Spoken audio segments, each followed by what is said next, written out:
Hello, my name is Trevor Scott. I'm just going to be demoing a project that I've been working on.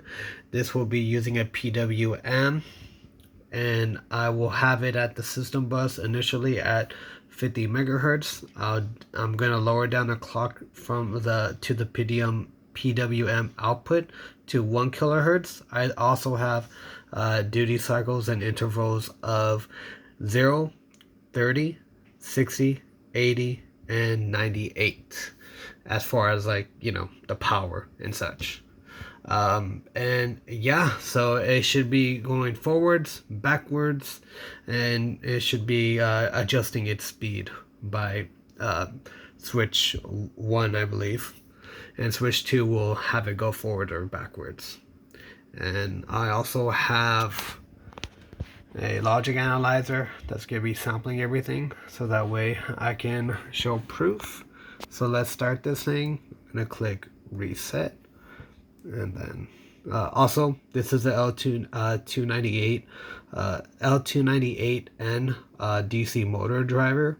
So basically it's able to get the directions. It's able to adjust directions for the motors, and it's able to also give a 5 volt it's able to give a 5 volt voltage regulator to the actual TM4C microcontroller. Its max input is approximately 12 to 35 volts. It's recommended 12 to 20. And yeah, you need at least 12 to 20 or the system won't work and you'll have some issues, and the 5 volt regulator might not even be able to work properly without at least an intake of 12 volts to the actual module.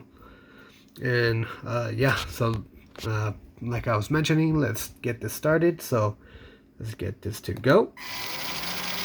So right now it's at 30%. Let's take a look. We have two outputs in respect to, let me turn this off, to the PWM module. Since you do get two outputs, and you're able to change the duty cycle of each one of them, but not the actual frequency. But in this case, we're gonna have them both the same duty cycle. And you can see it's at 30%. So we press it again, it should be at 60. And we also see that 1 kilohertz. Well, 99.99, but basically 1. So 60%. Let's do it again. We should get 80. Yep, everything's good. Unit's working fine. And let's check reverse. So reverse working fine. It goes back to forward. Let's push it to almost its limit, 98. We can see we're at 98%. And now one more push will stop the vehicle. And yeah, that's basically it.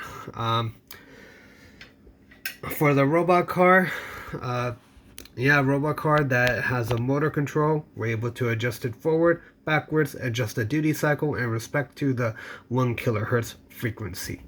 And I used his logic analyzer just to make sure everything was working properly and get accurate